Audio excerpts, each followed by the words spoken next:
গত ভিডিওতে আমি আপনাদের সাথে শেয়ার করেছিলাম আমার সিমলা ভ্রমণের অভিজ্ঞতা। এই ভিডিওতে থাকবে আমার মানালি ভ্রমণের অভিজ্ঞতা। চলুন তাহলে ভিডিওটা শুরু করা যাক। Hey guys, welcome to my channel the Travelholic Bong. Shimla থেকে মানালির দূরত্ব 230 কিলোমিটার। গাড়িতে যেতে সময় লাগে 6 থেকে 7 ঘন্টা মতো। সিমলা থেকে সবচেয়ে সস্তায় মানালি যাওয়ার উপায় হলো HRTCর বাস। সিমলা বাসস্ট্যান্ড থেকে মানালি যাওয়ার অনেক বাস রয়েছে। বাসের টিকিট যদি আগে থেকে বুক না করাও থাকে তাহলে কোনো অসুবিধা নেই। অনেক বাস রয়েছে, তাই টিকিট পেতে কোনো অসুবিধা হবে না। HRTC ছাড়াও অনেক প্রাইভেট বাস সার্ভিসও রয়েছে। বাসে যেতে না চাইলে গাড়ি রিজার্ভ করে নেওয়া যেতে পারে, যেমনটা আমি করেছিলাম। সিমলা থেকে মানালি যাওয়ার জন্য মানালির সাইট সিনের জন্য আমি একটা 7 সিটার গাড়ি বুক করে নিয়েছিলাম। আগে থেকে আমার কোনো বুকিং ছিল না। আমি সিমলাতে গিয়েই বিভিন্ন গাড়ির ড্রাইভারের সাথে কথা বলে তারপর সবার রেটগুলো দেখে ফাইনালি বুক করেছিলাম। ইনোভা গাড়ির ভাড়া পড়েছিল 16,000 টাকা। এই ভাড়ার মধ্যে ইনক্লুডেড ছিল সিমলা থেকে মানালি যাওয়ার পথে বিভিন্ন সাইট সিন আর মানালিতে 3 দিনের সাইট সিন। গাড়িটা আমাদের সাথেই ওই 3 দিন ওখানে ছিল। সেই সমস্ত ডিটেলসই কিন্তু আমি ভিডিওতে বলবো, তাই ভিডিওটা স্কিপ না করে দেখতে থাকুন। সিমলা থেকে মানালি যাওয়ার পথে প্রথম ট্যুরিস্ট স্পট যেটা আমি দেখেছিলাম সেটা ছিল সুন্দরনগর লেক। সুন্দরনগর টাউন হিমাচল প্রদেশের একদম মাঝখানে অবস্থিত। এই শহরটাকে হার্ট অফ হিমাচলও বলা হয়। লেকটা ভীষণই সুন্দর। চাইলে গাড়ি দাঁড় করিয়ে এখানে বেশ কিছুক্ষণ সময় কাটানো যায়, আর যদি হাতে কম সময় থাকে তাহলে চলার পথেই এই লেকটাকে দেখে নিতে পারেন। সুন্দরনগর থেকে ঘণ্টাখানিক দূরত্বে রয়েছে হিমাচলের একটা ইম্পর্টেন্ট শহর মান্ডি। অনেকেই সরাসরি সিমলা থেকে মানালি না গিয়ে মান্ডিতে একদিন থেকে আশেপাশে সাইট সিন করার পর তারপর মানালি যায়। মান্ডি ক্রস করার পরেই আমাদের সঙ্গী হলো বিপাশা নদী। ন্যাশনাল হাইওয়ে 3 এই বিপাশা বা বিস নদীর একদম পাশ দিয়েই গেছে। মান্ডি থেকে 10 কিলোমিটার দূরেই রয়েছে পান্ডো ড্যাম। মানালি যাওয়ার রাস্তাটা এই ড্যামের ওপর দিয়েই গেছে। বিপাশা নদীর ওপর এই ড্যামটা অবস্থিত। 1977 সালে ড্যাম তৈরি হয়েছিল। পাহাড়ের মাঝে এই ড্যামের রিজার্ভারের নীল জলরাশিতে বোটিংয়ের সুবিধাও রয়েছে বর্তমানে। ড্যামটা ক্রস করলেই রয়েছে ভিউ পয়েন্ট। আমাদের গাড়ি এই ভিউ পয়েন্টে এসে দাঁড়ালো। ভিউ পয়েন্ট থেকে পুরো এরিয়াটা খুব সুন্দর লাগে। ফটোগ্রাফি করার একদম আইডিয়াল লোকেশন।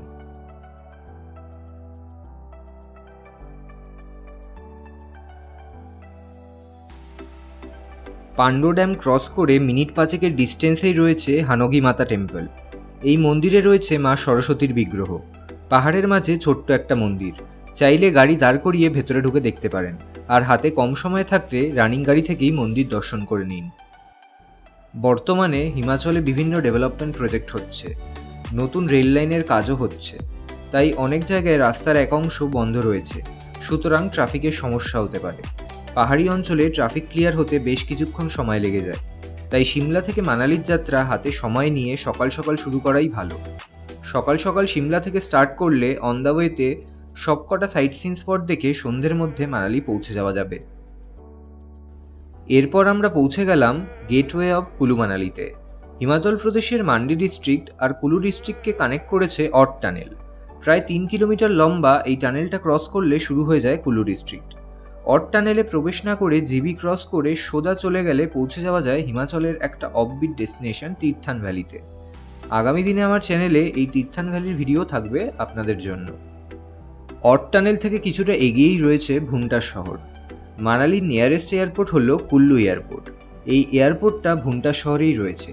যারা বাই এয়ার মানালি যেতে চান তাদের ফ্লাইটে করে এই ভুন্টার এয়ারপোর্টেই আসতে হবে। তারপর এখান থেকে বাই কার মানালি পৌঁছতে হবে। ভুন্টার ক্রস করে কুল্লু মানালি হাইওয়ে ধরে কিছুটা এগোলেই রাস্তার বাঁ হাতে আপনাদের চোখে পড়বে হিমাচলের জনপ্রিয় ডেস্টিনেশন কুল্লু। অনেক ট্যুরিস্টই প্রেফার করে একদিন কুলুতে থেকে সাইট সিন করে তারপর মানালি যেতে। আমরা কুলু শহরটাকে বাইরে থেকেই দেখেছিলাম। যাদের হাতে বেশি সময় থাকবে তারা কুলুতে থেকে একদিন এখানে সাইট সিন করতে পারেন। এরপর আমাদের গাড়ি গিয়ে দাঁড়ালো কুল্লুর বৈষ্ণোদেবী টেম্পলে। কুল্লু মানালি হাইওয়ের একদম পাশেই রয়েছে এই মন্দিরটা। বেশ সুন্দর একটা মন্দির। বৈষ্ণবদেবী ছাড়াও বিভিন্ন দেবদেবীর বিগ্রহ রয়েছে এই মন্দিরে। ভেতরে ফটোগ্রাফি নিষেধ, তাই ভিডিওর মাধ্যমে আপনাদের দেখাতে পারলাম না মন্দিরটা ঠিক কতটা সুন্দর। বৈষ্ণবদেবী মন্দিরের পাশেই বিস নদীতে রাফটিং করা যায়। রাফটিং করার জন্য এখানে অনেক স্টল রয়েছে। দরদাম করে পছন্দ মতো রেট ফিক্স করে রাফটিং করে নিতে পারেন।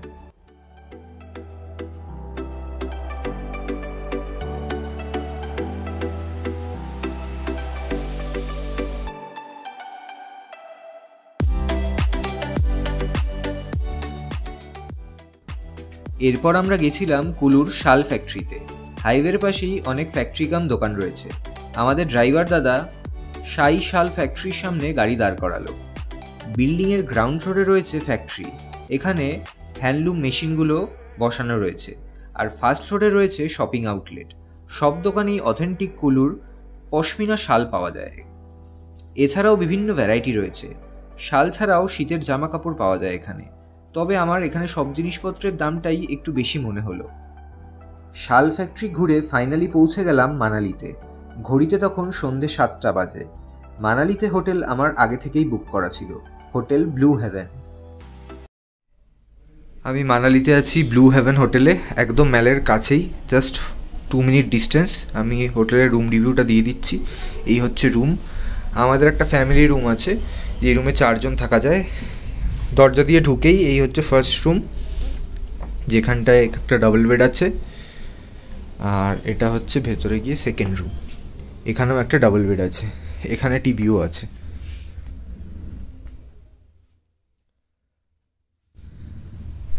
আর এদিকে রয়েছে বাথরুম।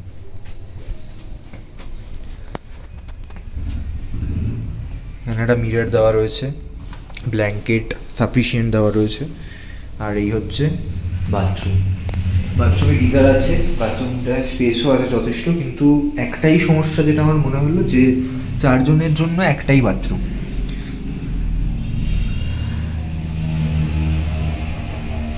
আর ঘরের সাইজটাও খুব একটা বড় নয়, তবে আমার মনে হয় যে এই রেটে ঠিকই আছে, ম্যালের কাছাকাছি যেহেতু। আমি বাজেটটাও বলে দেবো আপনাদের। ঘরের জানলা কিন্তু খোলে না, জানলা নেট লাগানো আছে, এটাও একটা সমস্যা আছে যা আমি দেখলাম। এখনও আমি জাস্ট এলাম, আমি পুরো এক্সপ্লোর করিনি, তবে জানলাটা দেখলাম যে খোলা যাচ্ছে না।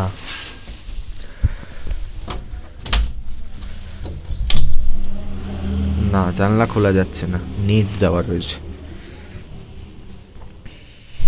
এই হচ্ছে রুম। আমরা টোটাল 7 জন ছিলাম, 2টো রুম নিয়েছিলাম। একটা 4 বেডেড রুম আর একটা ডাবল বেডেড রুম। ভিডিওতে যে 4 বেডেড রুমটা আপনাদের দেখালাম ওটার ফেয়ার ছিল 1800 টাকা পার ডে, আর ডাবল বেডেড রুমটার ফেয়ার ছিল 1200 টাকা পার ডে। মানালি পৌঁছে হোটেলে চেক ইন করে ফ্রেশ হয়ে নিয়েই বেরিয়ে পড়লাম মানালির মল রোড ঘুরে দেখতে। যে কোনো হিল স্টেশনেরই সবচেয়ে হ্যাপেনিং প্লেস হলো সেখানকার মল রোড, তাই হিল স্টেশনে গেলে চেষ্টা করবেন মল রোডের আশেপাশেই কোনো হোটেল বুক করতে। মল রোডের দুধারেই প্রচুর দোকানপাট রয়েছে। শীতের জামাকাপড় থেকে শুরু করে খাবারের দোকান সবই রয়েছে মানালির মল রোডে। এখানেও পশমিনা শালের অনেক দোকান রয়েছে। কুলুর শাল ফ্যাক্টরিতে পশমিনা শালের যা দাম ছিল তার তুলনায় এখানকার শালের দোকানগুলোতে দামটা একটু কমই ছিল। মল রোডের একটা পাঞ্জাবি ধাবায় রাতের খাওয়া দাওয়া সেরে নিলাম। হোটেল ব্লু হেভেনে কোনো ইনহাউস রেস্টুরেন্ট নেই। হোটেলে কিছু অর্ডার করলে ওরা বাইরে থেকে এনে দেয়, তাই রাতের খাবার সন্ধ্যের মধ্যেই অর্ডার করে দিতে হবে। শুধু চা কফি হোটেলের কিচেনেই করে দেওয়া হয়। হোটেলের আশেপাশে প্রচুর রেস্টুরেন্ট রয়েছে, তাই খাবার জায়গার কোনো অভাব হবে না। পরের দিন সকালে ঘুম ভাঙতেই হোটেলের বাইরে এসে দেখলাম বৃষ্টি শুরু হয়েছে।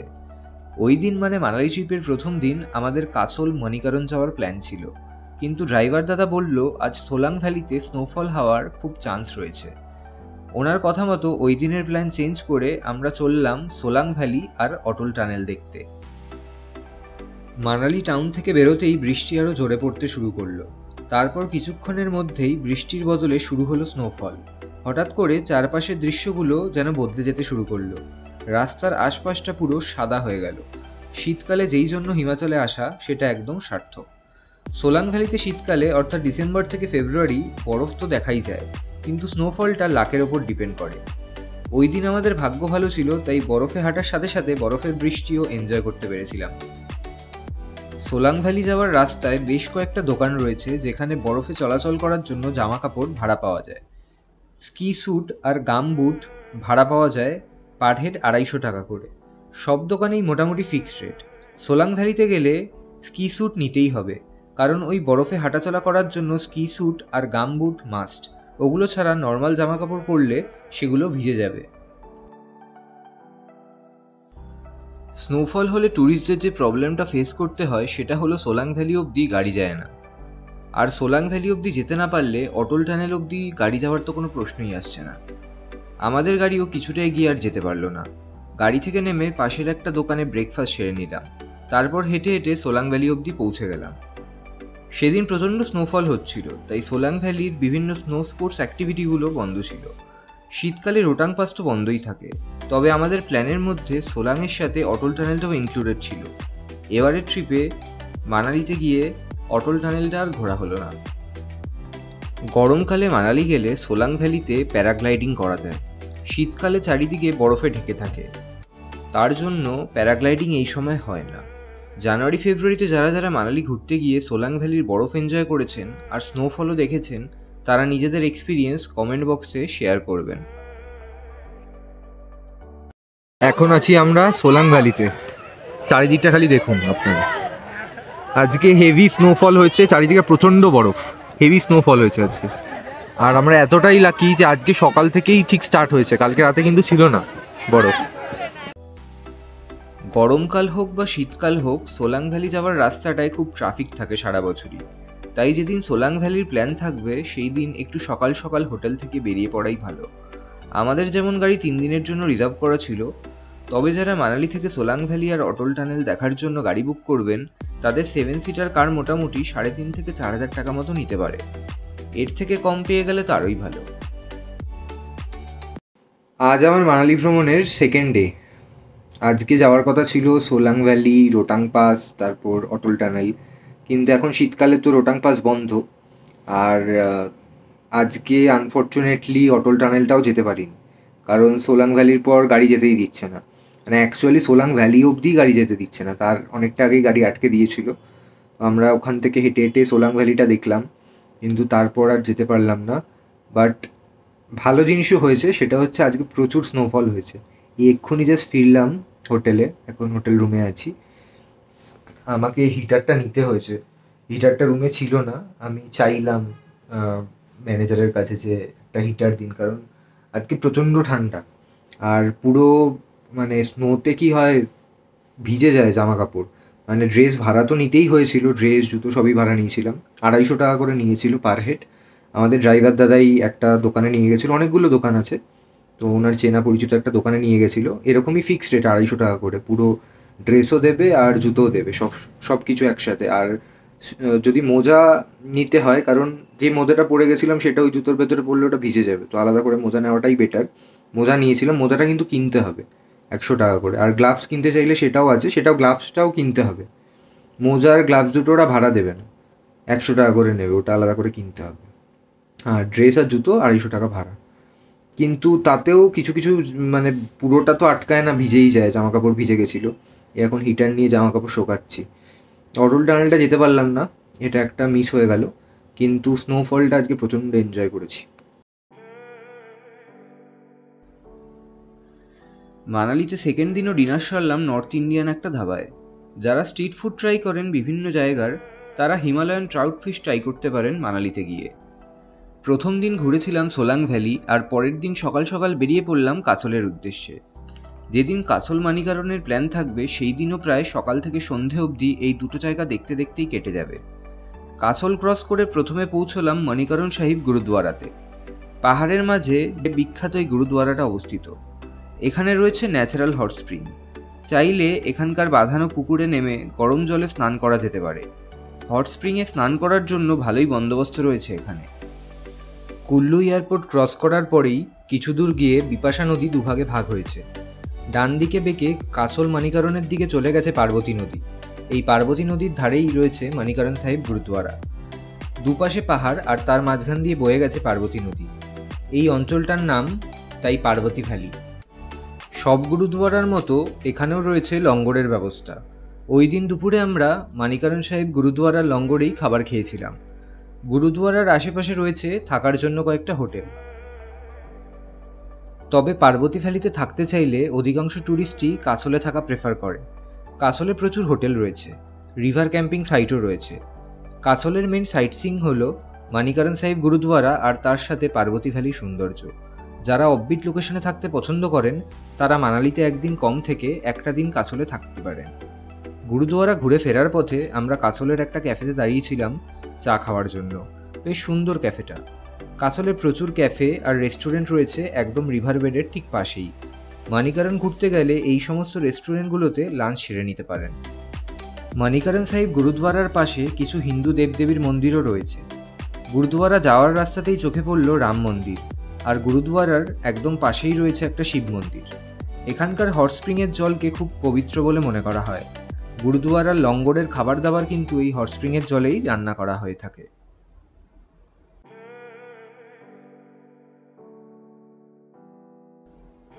এর পরের দিনটা ছিল আমাদের মানালি ট্রিপের শেষ দিন। ওই দিন আমরা করেছিলাম মানালির লোকাল সাইট সিইং। প্রথমেই দেখে নিলাম মানালির ফেমাস হিড়িম্বা দেবী টেম্পল। এই মন্দিরটা আমাদের হোটেল থেকে বা মল রোড থেকে পায়ে হেঁটে মিনিট 10-এর ডিস্টেন্সে ছিল, যদিও আমরা গাড়িতেই গেছিলাম। মন্দিরটা একটা স্যাংচুয়ারির মাঝখানে তৈরি হয়েছে, চারপাশে প্রচুর গাছপালাও রয়েছে। মহাভারত অনুযায়ী বর্তমানে হিড়িম্বা দেবী মন্দির যেই অঞ্চলে অবস্থিত সেই অঞ্চলের নাম ছিল হিড়িম্বা বন। 12 বছর বনবাস চলাকালীন কোনো এক সময় পঞ্চপাণ্ডব হিমাচলের এই অঞ্চলে এসেছিল। তখন এখানে ছিল রাক্ষসের বাস। পঞ্চপাণ্ডব এখানে আসার পর মানুষের গন্ধ পেয়ে হিড়িম্বা নামক রাক্ষস তাদের আক্রমণ করে। এরপর শক্তিশালী হিড়িম্বার সাথে ভীমের লড়াই হয়। লড়াইয়ের শেষে হিড়িম্বা মারা যায়। এরপর মাতা কুন্তির আদেশে হিড়িম্বার বোন হিড়িম্বিকে ভীম বিয়ে করে। বছরখানিক পর তাদের পুত্র সন্তান ঘটোৎকচ জন্মগ্রহণ করে। এরপর পঞ্চপাণ্ডব এই অঞ্চল ছেড়ে চলে গেলেও হিড়িম্বা তার সন্তান ঘটোৎকচকে নিয়ে এখানেই থেকে যায়। মানালির ডুংরি গ্রামে অবস্থিত এই হিড়িম্বা দেবী মন্দিরের পাশেই রয়েছে ঘটোৎকচ গাছ মন্দির। হিড়িম্বা দেবী মন্দির কমপ্লেক্স থেকে বেরোলেই চোখে পড়বে এক বিশাল গাছকে কেন্দ্র করে বীর ঘটোৎকচকে আরাধনা করার স্থান। স্থানীয় লোকজন নিয়মিত এখানে পুজো করে থাকেন। আর এই পুরো হিড়িম্বা দেবী মন্দির আর ঘটোৎকচ গাছ মন্দির চত্বরকে খুব পবিত্র বলে মনে করেন। এই মন্দিরের আশেপাশে লেখা রয়েছে মহাভারতে উল্লিখিত হিড়িম্বি দেবী এবং ঘটোৎকচের বিভিন্ন অজানা কাহিনী। মানালি ছাড়াও হিমাচলের কুল্লু ডিস্ট্রিক্টের বিভিন্ন জায়গায় ঘটোৎকচের আরাধনা করা হয়। এই দুটো মন্দির দেখার পর আমরা গেছিলাম খাটু শ্যাম মন্দিরে। হিড়িম্বা দেবী মন্দির থেকে 15 মিনিটের হাঁটা পথ। গাড়ি কিন্তু হিড়িম্বা দেবী মন্দির কমপ্লেক্সের পার্কিংয়েই পার্ক করা থাকবে, তাই খাটু শ্যাম মন্দির অবধি হেঁটেই যেতে হবে। পুরো রাস্তাটাই চড়াই রাস্তা।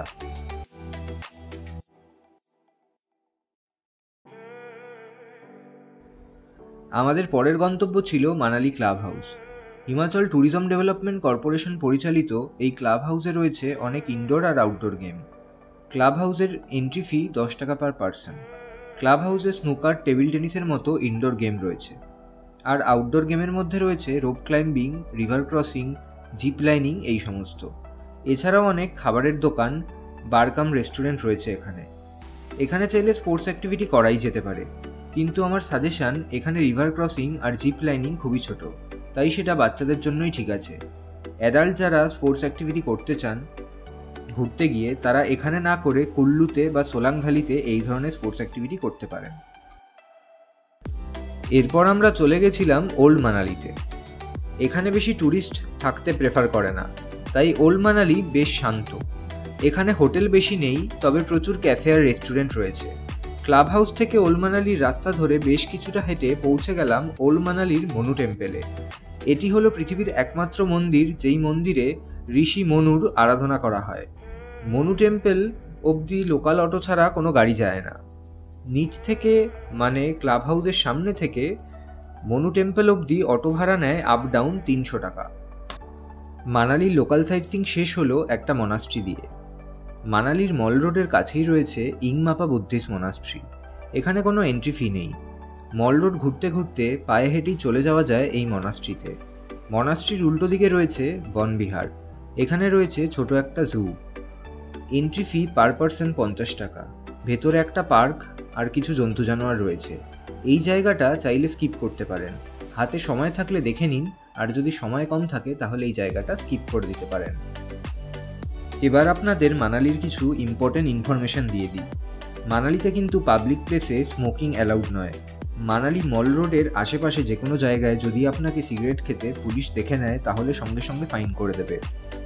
মানালিতে প্রচুর ইয়াং ট্যুরিস্ট আসে, তাই এখানে বিভিন্ন মাদকদ্রব্য পাওয়া যায়, যেগুলো সবই ইল্লিগাল। মল রোড দিয়ে আপনি যখন হেঁটে হেঁটে যাবেন তখন লোকাল কয়েকজন ইয়াং ছেলে এসে আপনাকে মাদকদ্রব্য যেমন গাঁজা, ড্রাগস এসব কেনার জন্য অফার করবে। এগুলো ইল্লিগাল, তাই পুলিশের চোখে পড়লে হ্যারাসমেন্ট আর ফাইন দুটোই হতে পারে। তাই যাই করবেন বুঝে করবেন, চারিদিকে চোখ কান খোলা রাখবেন। মানালিতে 3 দিন থাকার পর এবার মানালিকে বিদায় জানানোর পালা। মানালি থেকে আমি দিল্লি চলে গেছিলাম বাসে করে। দিল্লি থেকে পরের দিন আমার কলকাতা ফেরার ট্রেন ছিল। সিমলা থেকে মানালি যাওয়া 3 দিন সাইট সিইং করার পর আমাদের গাড়ি মানালির বাস স্ট্যান্ড অবধি ড্রপ করে দিয়েছিল। এই অবধি প্যাকেজ ছিল। মানালি থেকে দিল্লি যাওয়ার বেস্ট ওয়ে হলো বাস। এখানকার বাস সার্ভিস খুবই ভালো, প্রচুর বাস রয়েছে। আমাদের আগে থেকে বুক করা ছিল না, ওখানে গিয়েই বাসের টিকিট বুক করেছিলাম। মানালি থেকে বাসে করে দিল্লি যেতে সময় লাগে 10 থেকে 12 ঘন্টা মতো। আমরা ওভারনাইট বাস বুক করেছিলাম। সন্ধ্যে 6টার সময় বাস ছেড়েছিল মানালি থেকে। মাঝে ডিনারের জন্য একটা ধাবায় দাঁড়িয়েছিল, আর ভোরের দিকে চণ্ডীগড় ক্রস করে একটা জায়গায় চা খাওয়ার জন্য 10 মিনিটের ব্রেক দিয়েছিল। সকাল 5:30টার মধ্যেই বাস নামিয়ে দিল দিল্লির মজনুকাটিলা বাস স্ট্যান্ডে। দিল্লি থেকে আমি কলকাতা ফিরেছিলাম রাজধানী এক্সপ্রেসে। ট্রেন ছিল বিকেলে, আর আমি দিল্লি পৌঁছে গেছিলাম ভোরবেলা। হাতে প্রচুর সময়। সোজা চলে গেছিলাম নিউ দিল্লি স্টেশনে। ওখানে ক্লোক রুমে ব্যাগপত্র রেখে ফ্রেশ হয়ে চলে গেছিলাম অক্ষরধাম টেম্পল দেখতে। দিল্লির প্রত্যেকটা জায়গায় মেট্রো করে অনায়াসে পৌঁছে যাওয়া যায়। আমরা নিউ দিল্লি স্টেশন থেকে মেট্রো করেই গেছিলাম অক্ষরধাম টেম্পলে। মন্দিরে ক্যামেরা, পার্স, ঘড়ি এই সমস্ত জিনিসপত্র নিয়ে ভেতরে প্রবেশ করা যায় না। সব জিনিসপত্রই ক্লোক রুমে রেখে দিতে হয়। তবে এখানে কোনো রকম এন্ট্রি ফি নেই। ব্যাগ রাখতে বা ভেতরে প্রবেশ করতে কোনো রকম চার্জ লাগে না। পুরো সিমলা মানালি ট্রাভেল সিরিজ এখানেই শেষ হলো। নেক্সট ভিডিও আসছে ছত্তিশগড়ের একটা অফবিট ট্যুরিস্ট ডেস্টিনেশন নিয়ে। এই ভিডিওটা ভালো লাগলে অবশ্যই লাইক এবং শেয়ার করবেন। হিমাচল ট্যুরের ব্যাপারে কিছু জানার থাকলে কমেন্ট করুন। চ্যানেলে নতুন হয়ে থাকলে চ্যানেলটা অবশ্যই সাবস্ক্রাইব করে নিন। আগামী দিনে এরকম আরও অনেক ট্রাভেল ভিডিও আসতে চলেছে আমার চ্যানেলে। দেখা হচ্ছে তাহলে আগামী ভিডিওতে। সবাই ভালো থাকবেন।